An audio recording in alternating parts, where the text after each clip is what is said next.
Hi, everyone. Good afternoon, morning, evening, wherever you happen to be. Welcome to AEN's webinar, 2 years after October 7th. Where are we now? I'm Rafa Shams, Director of Communications and Programming at AEN, and I'm very pleased that you were joining us today.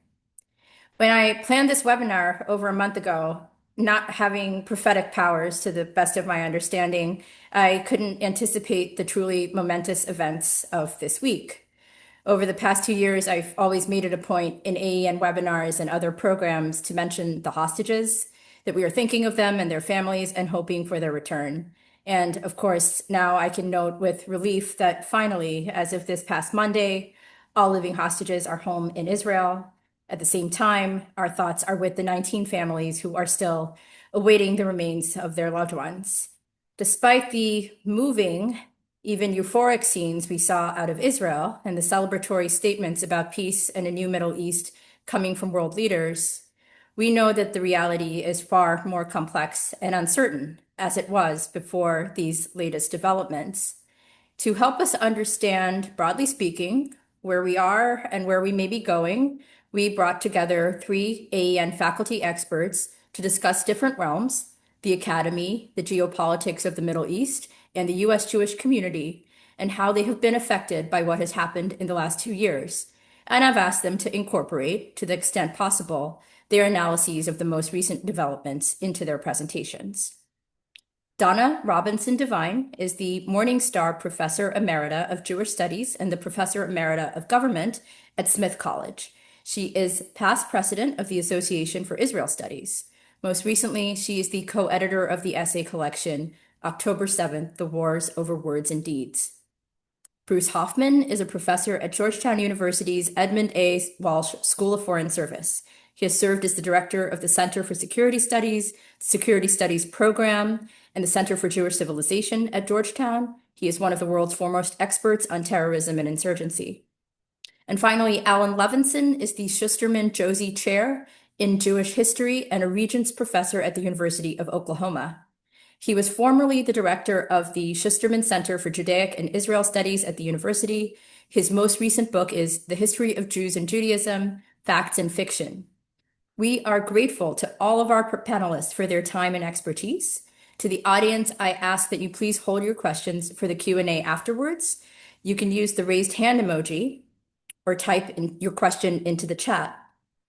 So we'll start with Donna, if you could unmute yourself, please.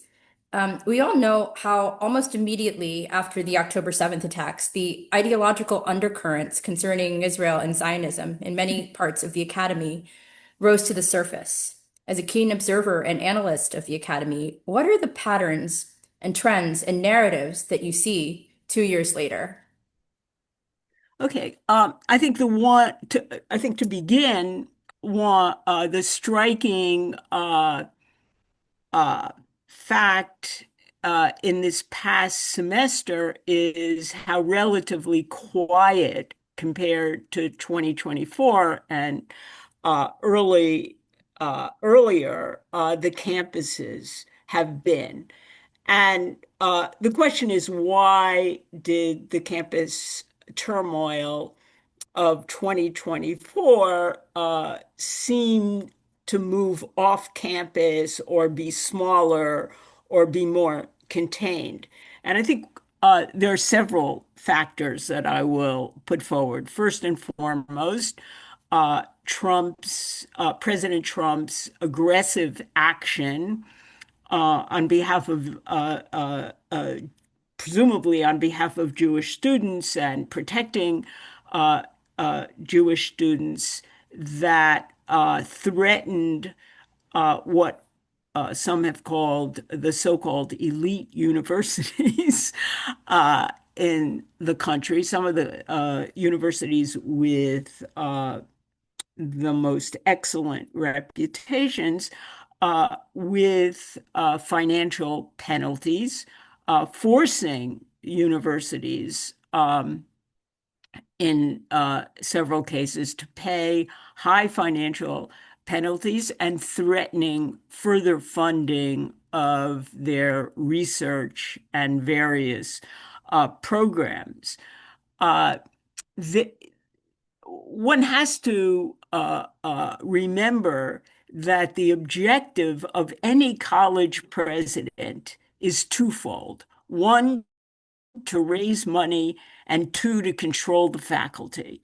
And so, weaving between those two imperatives, uh, you had someone like the temporary president of Colombia agreeing to incorporate the International Holocaust Remembrance Alliance definition of anti-Semitism into uh, its definition of its campus definition of protecting minorities, and the fallout from the tenured faculty was relatively containable. Rashid Khalidi, who had just retired, moved a course that he was slated to teach as a guest in the Middle East Studies program off campus.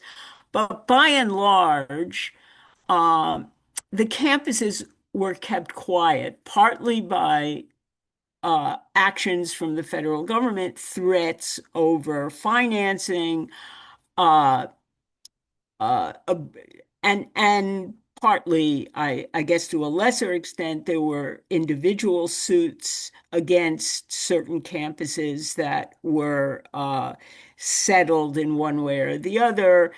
And while you had campus protests on the anniversary of October 7th, campus protests in support of Hamas in Europe, you didn't see the same level of protest in the United States. And when you saw it with fewer numbers. The relationship between universities and the federal government is not settled. The Trump administration seems to want more global control over universities in terms of diversity, in terms of the number of foreign students these universities are able to admit. There's even a point about grade inflation, which is interesting. Uh, and somewhat humorous. But at any rate, those kinds of issues have still been fought by universities. But what and also the attempts by the Trump administration to expel or return foreign students to one or another of their countries of residence, even some to particular figures at Columbia who were active in the protest but are also have some permanent resident status. These are unsettled, but I imagine they have a dampening effect on the number of people willing to engage in the kind of protests we saw. But the major issue, I think, is the quality of teaching and the quality of research that has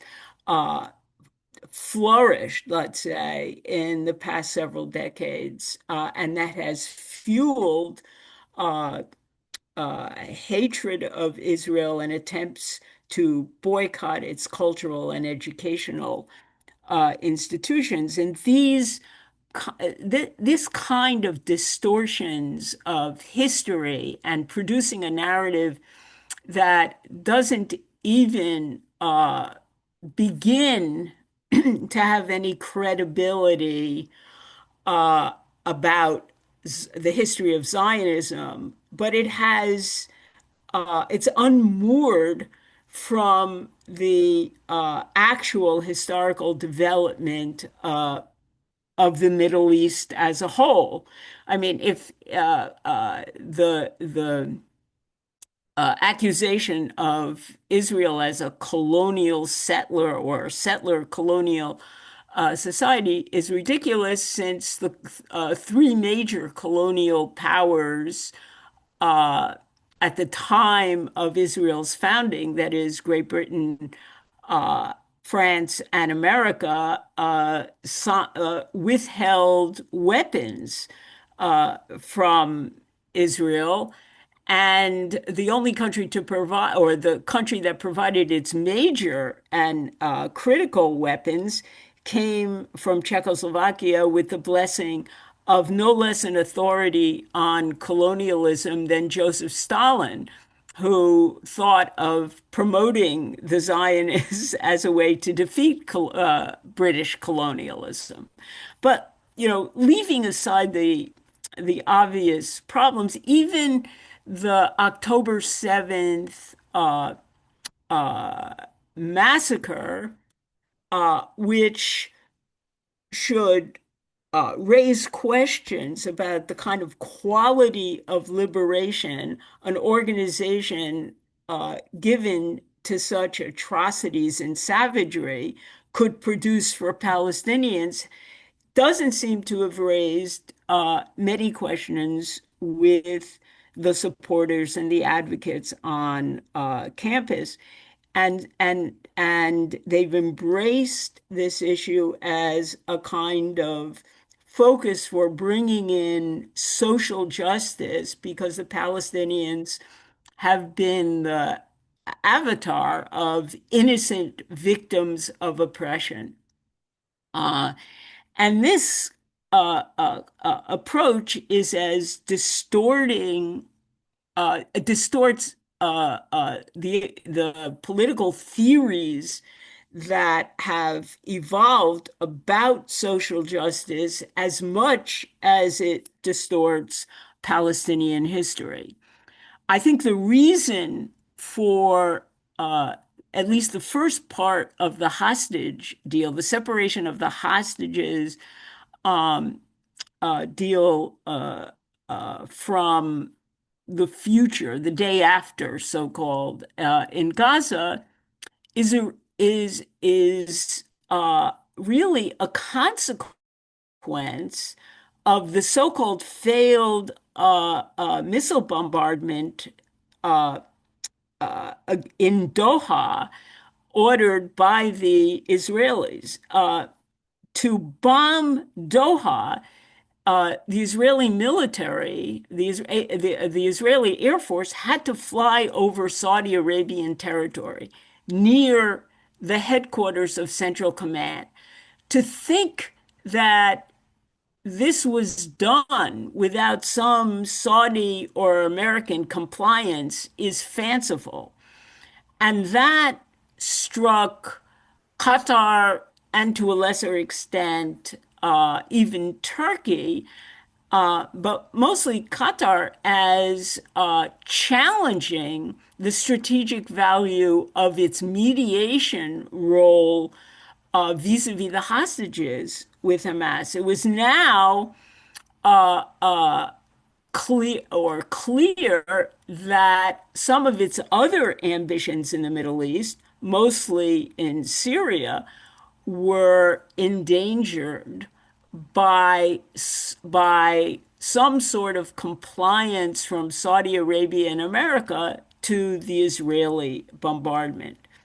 Another indication was that of this mission being pivotal was that Prime Minister Netanyahu, who is very quick to accept credit, but almost loath to accept responsibility, rushed to announce that it was only Israel that made this decision, and no other country was involved. So I think the extent to which you can move in the next stage, move the what happens in Gaza, and remember, Israel controls 53% as of now of the Gaza Strip. The extent to which you can move it out of the hands of Hamas and into the hands of states that have to compromise and think strategically and calculate, not think that, not be involved in a movement that's designed to rewrite the history of 1948, to bring redemption. Let's bring improvement. Uh, uh, to the extent that you can do that will be the extent to which um, the day after is a success. And all of that is has been outside of the teaching of many of the leaders, academic leaders who are considered the scholarly authorities on the Palestinians and on the Middle East. So I think it's still a failure of education. Thank you so much, Donna. And of course, what you're saying aligns with what AEN has found, both in our, many conversations over the years with the faculty members in our network, but also now more officially in the report that we did with ADL, where we found that Jewish faculty really find their fellow faculty to be the primary source of anti-Semitism on campus, that they're providing the intellectual scaffolding for a lot of what the students are saying. So thank you for sharing your insights, Donna. Um, Bruce, I mentioned earlier the scenes of relief and joy in Israel earlier this week with the hostage release. But these scenes have been juxtaposed with some truly horrific images out of Gaza, where Hamas right after the IDF withdrew from some territory as part of the agreement, began torturing and executing their opponents in broad daylight and refusing to disarm, which of course is a key component of the 20-part agreement. This is clearly not going to be an easy process. As an expert on terrorism, what is your assessment of where things stand geopolitically in the Middle East, especially as it concerns hostile non-state actors?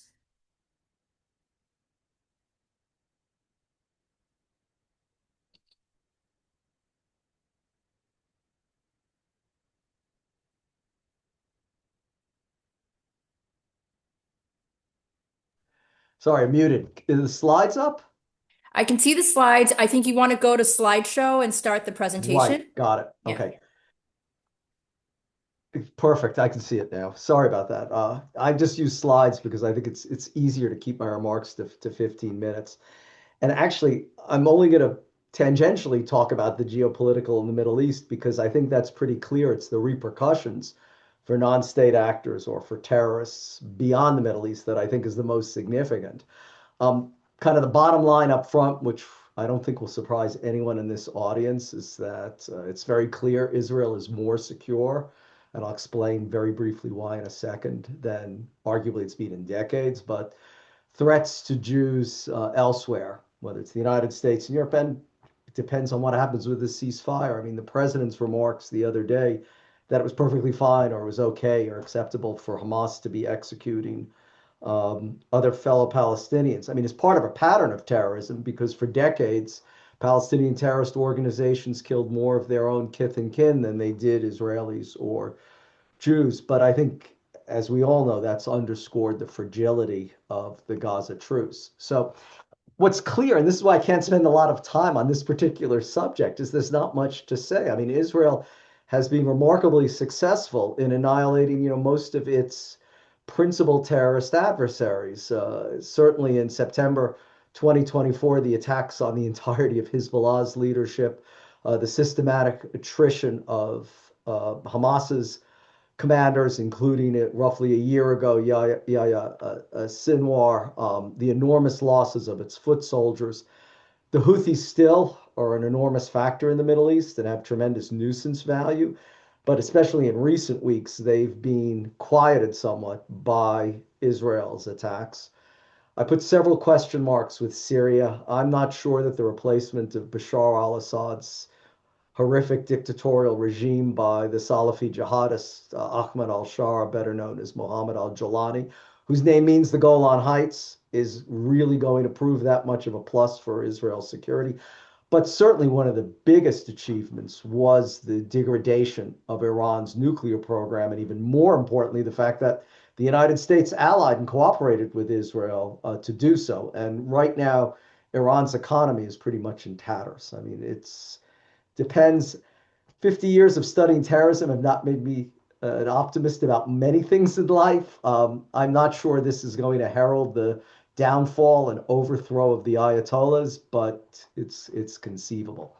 But here we get to what I really thought is the story of terrorism, and this is Henry Kissinger's famous maxim about the Vietnam War, which I'm not necessarily a big fan of Kissinger, but he wrote this in April 1975, the same month that the United States withdrew from Vietnam. And this point, I think, is so important because it applies to Israel as much as it did half a century ago to the United States in Indochina. Kissinger wrote in Foreign Affairs, "We fought a military war, our opponents fought a political war." And in essence, he goes on to say that's why we lost. And unfortunately, I think that's one of the big realities we're seeing 2 years after October 7th is that Israel, as the previous slide, and as all of you will know, has arguably triumphed to an extent that would have, the Middle East is a different place now, that would have been unimaginable. But the threat to Israel itself internationally, its standing, and to Jews elsewhere, unless you've been living under a rock, has of course increased enormously over the past 2 years. I mean, the front page of this summer's Washington Post, more than 60,000 lives lost in Gaza. As we were talking just before, the three of us amongst, or four of us rather, amongst ourselves, the news coverage has been tremendously skewed. And yesterday, Rob Satloff of the Washington Institute had an excellent opinion piece in the Wall Street Journal commenting on even the reporters for Western media that have been stationed and have stayed in Gaza for the past 2 years uniformly never discuss Hamas. It's as if Hamas doesn't exist and wasn't responsible for all of this. And I won't go through all the points on this slide because you'll all be familiar with events of the past few months. I mean, the recognition of a Palestinian state by the United Kingdom, France, Canada, and Portugal, unfavorable views of Israel in the United States, not least amongst the Democratic Party, and the fact that Israelis themselves, and to an extent Jews, are regularly now, I mean, this is not an aberration, harassed, attacked, discriminated against, as if you're Israeli, in some cases arrested for questioning, to be charged by the International Court of Justice. So all this has increased. And yesterday, the Washington Post, on the bottom left-hand corner, you can see had a fascinating and enormously disquieting article where I have to admit, in my lifetime, this is something my parents and grandparents often talked about, and that was the parlous condition, internal condition of Jews in any diaspora, but how different it was when they were growing up in the United States. And even as a child growing up in the Bronx in an Irish Jewish neighborhood, I regularly experienced, because in elementary school we had to run by the local parochial school because we were beaten up every day for killing Jesus. But I have to admit, in my teenage years and throughout my entire adulthood, this was something my parents and grandparents and great grandparents experienced. It wasn't something that until recently, until 2 years ago, maybe a bit more before that, but until recently, I personally experienced. And this survey that the Post conducted, that a third of Jews in America no longer feel safe in the United States, is enormously depressing. And nearly half say that there's a lot of anti-Semitism. The ADL released a survey this summer that was also troubling. The newspaper headlines was 1 in 4 Americans think it's okay to attack Jews. In point of fact, about a quarter of those surveyed said the October 7th attacks were understandable. For a terrorism analyst, no terrorism is acceptable, no matter who commits it, not least the depredations and the absolute brutality we saw on October 7th. And even more alarmingly, that same number, about a quarter, believed that the attacks were staged to gain sympathy for Israel. Even Israel's detractors in the United States, over two-thirds, believe that the phrases we hear all the time, globalize the intifada from the river to the sea. I mean, even they admit that that is likely to increase the risk to Jewish persons. And we see the erosion of support especially in the Democratic Party, but also increasingly in the Republican Party as well. We all know the ADL statistics. Last year was the highest number of anti-Semitic incidents, a 344% increase over the past 5 years. But what I want to focus on in the last few minutes is what all this means. Terrorism never occurs in a vacuum because terrorism is a form of violent communication. That's why terrorists and extremists resort to violence. And the oxygen of publicity and attention and the rhetoric is what constantly encourages and replenishes terrorism. And what we're seeing now in the United States, just this most recent Yom Kippur earlier this month in Manchester, is a manifestation of this. Just alone in the past several months, we've had the firebombing of Governor Shapiro's residence, the murders, of course, by Yaron Lashinsky and Sarah Milgram. Frankly, I find it deeply offensive that they are always called two Israeli staffers. The gunmen had no idea that they worked at the Israeli embassy. They were gunned down in cold blood simply because they left an event that had to do with the Middle East that was sponsored by a Jewish group. And of course, if hearts weren't already broken by those two murders of young people, even as a terrorism expert, I couldn't have invented that someone would use a homemade flamethrower to attack elderly Jewish peaceful protesters in Colorado last summer. So, as the famous British spy master and author of the James Bond novel said, once is happenstance, twice is coincidence, three times is enemy action. If we needed any validation of that, it came tragically on Yom Kippur. And what we are repeatedly learning is that words matter. And the demonstrators themselves in the United States and elsewhere may not be throwing the actual bombs, but I think it's become obvious that their messaging and the words they choose have lit a fuse, whether it's with mentally unstable individuals or more rational persons, doesn't matter. But the events of the past few months have been very alarming. Very briefly, what I've been arguing, and I for 2 years now, and I see increasing is that, and is very worrying, is that terrorism, as we see from some of those polls, is increasingly accepted or excused or apologized for. There are many things in all the years I've studied terrorism I never thought I would see, but as you can see on the lower left-hand panel, a demonstration in New York's Washington Square Park, only a couple of miles from the 9/11 site, to honor, to praise, to mourn the death of Hassan Nasrallah, who probably only as a terrorist leader, Osama bin Laden has more American blood on his hands, was to me absolutely astonishing. But I don't think it's at all isolated. And Donna's excellent presentation about the Academy, we can look at some of the quotes and be reminded on October 7th and immediately afterwards, whether it was Ivy Leagues, universities, small liberal arts colleges, or state universities. Plenty of faculty had various things to say from the start that demonized Israel before any of the events that have transpired on over the past 2 years have manifested. Another trend I see in terrorism that is very troubling to me is the advent of ultraviolence, that it's not just killing people, but it's what we saw on October 7th. I mean, these horrific acts of violence, which are not new. If you go back to the Islamic State or ISIS's attack, simultaneous suicide attacks on Paris in November 2015, I mean, it's astonishing. The coroner, if you look at the official report, reported people at the Bataclan, young people, just like at the Nova Festival.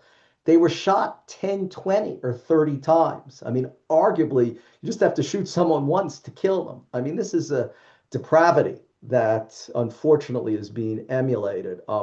The fact is, we know very clearly now that Israeli SIM cards were placed in the phones of Hamas and the other terrorists shortly after midnight on October 7th, so they could broadcast the attacks both to Israel to really terrorize people, as terrorism is designed to do, but also to proudly display or depict their attacks to their constituents in Gaza is well known. And then think about it. The Shapiro family with children was sleeping upstairs when there was the firebomb attack. Elderly people were assaulted in Boulder. And then with Yaron Lashinsky and Sarah Milgram, 21, they were shot 21 times. That Sarah was executed as she crawled away from her assailant. This is a level of violence that I wouldn't say is without precedent, but no one can regard with any kind of equanimity. And here we get to the end of the presentation. The perennial question in any security situation, but especially for Jews, especially as American Jewry is experiencing exactly the same security protocols that we've known our brethren in Europe and Australia and Canada have long coped with. Governor Shapiro's residence was protected by Pennsylvania State Police. It didn't help. I mean, the AJC, the American Jewish Committee, who sponsored the event at the DC Jewish Museum, had put on extra guards. I mean, security measures are being increased. I'll come to what the consequence or how we rationalize that in a second. But think about it. In the past year, according to a Wall Street Journal editorial, the average cost of security has doubled at Jewish day schools in 4 states. And of course, it goes without saying that's the same with synagogues, senior residences, and will only increase in light of the Manchester attacks. And they reported that almost $340,000 extra are being spent on security at Jewish day schools in 2024, 25 compared to the previous schools. And then I think this is the case at Georgetown. I assume it is at all your universities. When we have events, the Center for Jewish Civilization has events and we have additional campus security, we pay for it. It's not like the university is stepping up and having a fund and understanding the unique constellation of our situation. And by the way, the other side, as it were, when there are all sorts of presentations by our counterparts at Georgetown, they don't need security to the extent that we do. So the question about more security is how long is a ball of string? Lashinsky and Milgram were gunned down in a street corner, not at the event that had extra security. Are we going to face now a situation where we have to have concentric circles of security that control entry and access beyond the actual venue of an event? This will rely tremendously on the cooperation of local police and state authorities, perhaps even federal. There's all sorts of questions about volunteer groups now arming themselves, but this is going to become more expensive and more of a challenge. And then finally, I'll conclude by saying physical security alone is not going to protect us. We need not just the lip service we hear in the aftermath of these terrible attacks, but people, clerics across all religions, political figures across the aisles, speaking up and understanding that words matter and that this rhetoric is having a profound effect on our community. I'll conclude with a quote from the great late Rabbi Jonathan Sachs from 1993, where he said it exactly right. And this is, over 30 years ago. Neither anti-Semitism nor anti-Zionism, we believe, makes distinction between Jews. I think all of us will agree that's absolutely true.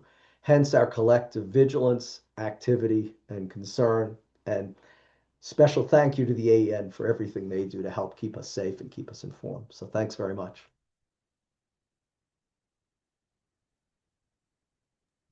Thank you, Bruce, for that presentation, which both informs and unsettles us. I think this is actually a pretty unexpected and tragic segue into Alan's presentation. I had asked you to speak about geopolitics and terrorism, and Alan to speak about the experience of the U.S. Jewish community. And we're seeing, unfortunately, that the lines between those two topics are blurred. And so now, Alan, I would like to move on to you. A lot of people have said, and I've said, that with the return of the hostages earlier this week, Israel can finally move into October 8th. But I think for many American Jews, and as Bruce explained further in his presentation, October 8th of 2023 was really their moment of trauma when they realized that the ground in many ways had shifted under their feet.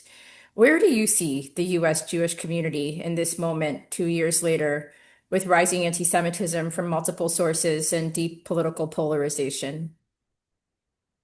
Well, first of all, thank you, Rafa. And I want to also thank the AEN for the last, I've been involved since almost its founding, but especially the last couple of years, for giving a lot of good advice in dealing with the media, with dealing with university officials, creation of resources, including this really helpful faculty under fire material, and really, as Bruce said earlier, creating a community. Uh, and so I'm deeply grateful. I was quite reluctant when Rafa asked me to talk about the impact on the American Jewish community the last couple of years for two reasons. First, I feel like I'm saying things that you already know and agree with, but hopefully I've been able to condense them into 3 points. The other cause of my reluctance is that my assessment is pretty pessimistic, but I don't want that pessimism to be an excuse or a case for inaction. Just because uh, one isn't certain about the best move, it certainly is no reason to make no moves. And as so often the sages said it best, uh, you're not obligated to complete the task, but you're not exempt from trying, straight from Pirkei Avot. So let me take you back 2 years, which feels like 1,000 years ago. Those of us with Israeli spouses, family, and friends, that's probably most of the people in this audience. No, it's not like living with war, but it has been exhausting.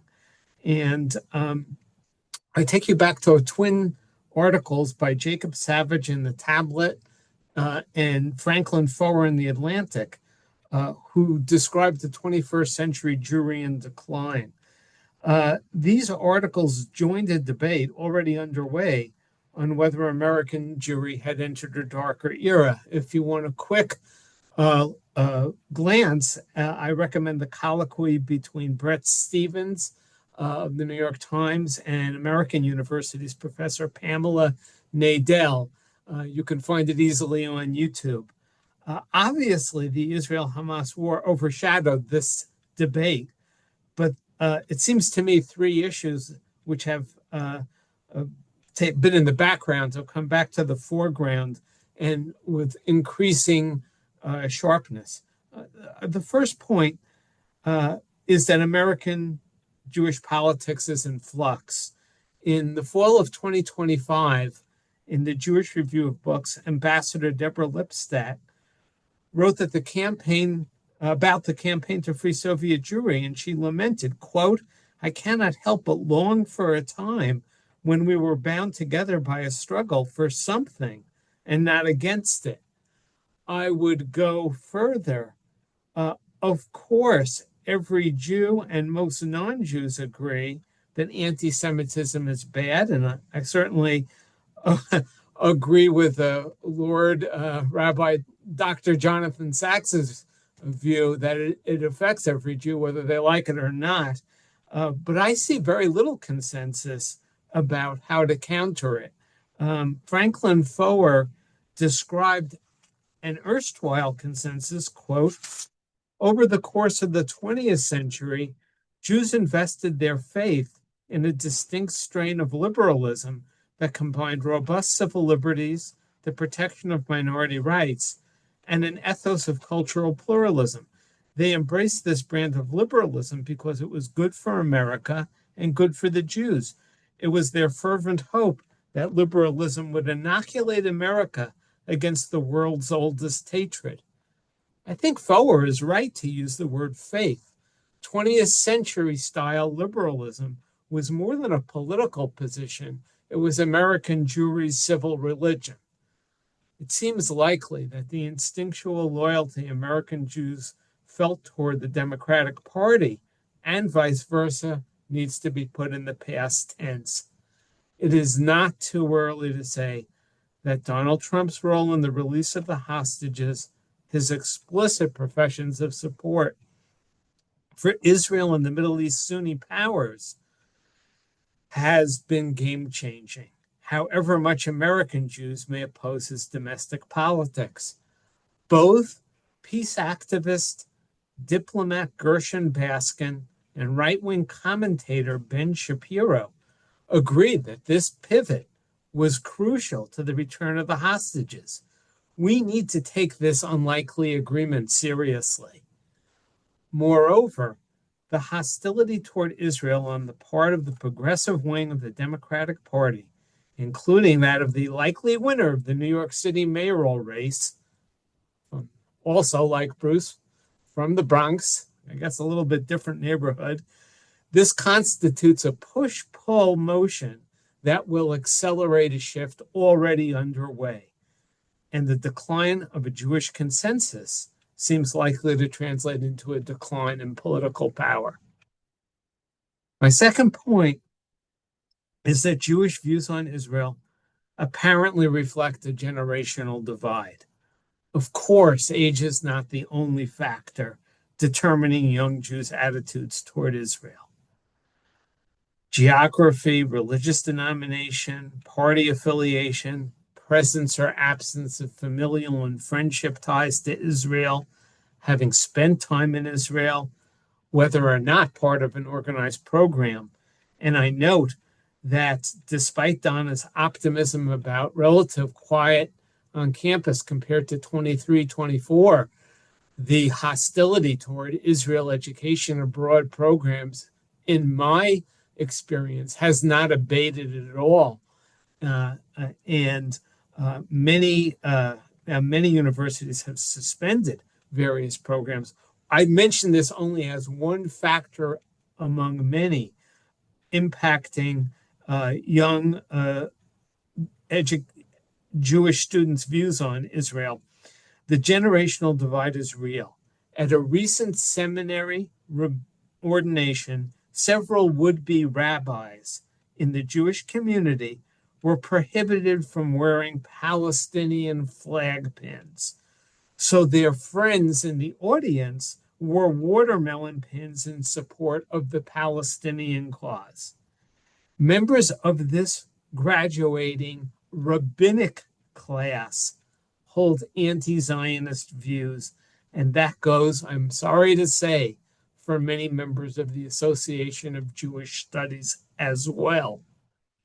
Not just anti-Netanyahu views, which of course many Israelis themselves hold, including my entire family, and as Steve Witkoff found to his surprise in Hostage Square just last week, but I mean anti-Zionist, sometimes masquerading as post-Zionist views.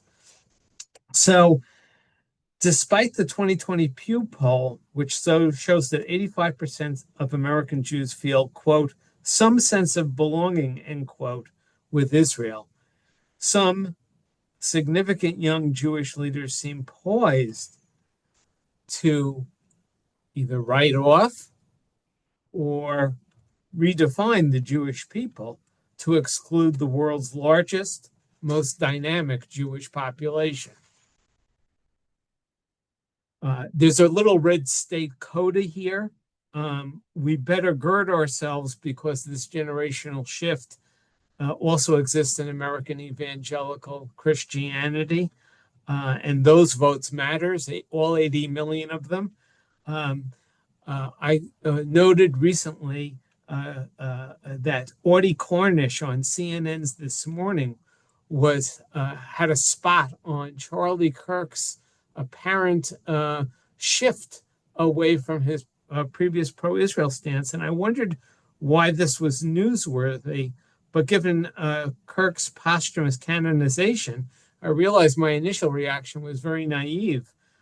Turning point, I hope is not turning, but it may be. To go one step further in this red case coda, Oklahoma senior Senator James Lankford, 58 years old, an ordained Southern Baptist minister, is an ardent defender of Israel.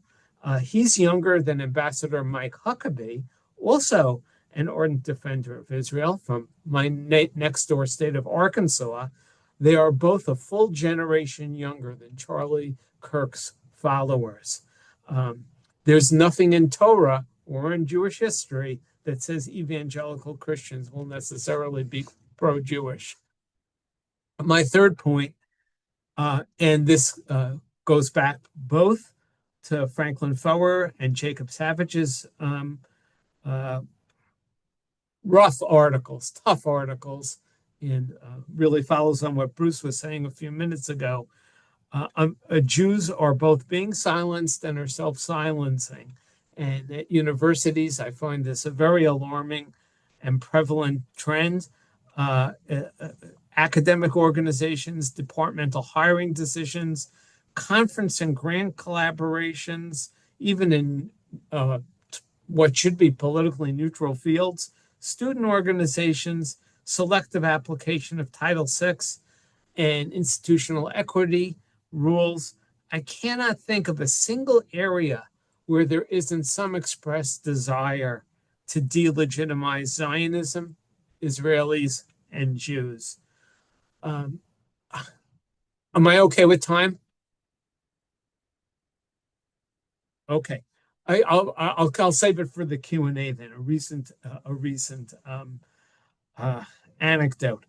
Even where admirable and principled opponents of anti-Semitism uh, are vocal, and there are many of them, including Chancellor Daniel Diermeyer of Vanderbilt University, they'll draw the line at institutional neutrality. And institutional neutrality is in many ways, an admirable stance, but it feels like cold comfort if you direct a center or a program, a doctoral committee, host scholars, or run programs that are vilified, attacked, and libeled. At a SJP meeting in September 24, our visiting Israeli studies professor found her name and title on a PowerPoint slide. More recently, a longtime advisor, instructor, posted on her non-university Facebook account, quote, "Death to Israel and its supporters," and then followed that up by reposting or retweeting, whatever the word, a anti-Semitic rant that was so vile, even Facebook took it down. So when we lodged, we being me, our center director, and the affected faculty member, lodged an institutional equity office complaint after a 2-month investigation because of free speech issues and because the postings were mainly made on a non-university Facebook account. They decided they could not do anything and offered, and I'm going to just read this and then I'll conclude, Rafa. IEO can facilitate flexibility with on-campus attendance. In other words, you Jewish faculty can stay at home. IEO, well, they didn't say that, Bruce, but that was the implication. IEO can facilitate planning with OUPD to address concerns about safety on campus, as if we hadn't been working with OUPD for the last 3 years to make sure all of our programs are indeed as safe as they can be. Although after hearing Bruce, I'm not sure how that safe that is. And we can order a request IT assistance for you to block known senders of SJP emails. I'm not worried about getting hostile emails. I'm worried about the overall vilification of my colleagues on our campus. I'll conclude by saying University of Oklahoma has enrolled noticeably more Jewish students this year, not hundreds more, but dozens more. Our very capable OK Hillel director tells me that the reasons include perceived safer campus community, growing Jewish presence on campus, and students get more personalized attention. My cynical response to this very welcome enrollment boost of Jewish students is simply, my God, it must really be bad elsewhere if we're considered to be the safest haven. Thank you. And thank you, Alan, for sharing your insights on the challenges the U.S. Jewish community are facing from both without and within. Just to speak to your anecdote about Jews being silenced and silencing themselves, it really reminds me of an Atlantic article by Deborah Lipstadt, who you quoted, but this is from 2 years before October 7th, in which she was saying that Jews on campuses were becoming like Marranos, essentially hiding their identity in public. And of course, we saw that exacerbated over the last 2 years. And so with that, I want to thank all of you, the panelists, those in the audience, and of course AEN as a whole for really working to counter these unsettling trends on our campuses and in our society. I am going to stop the recording right now.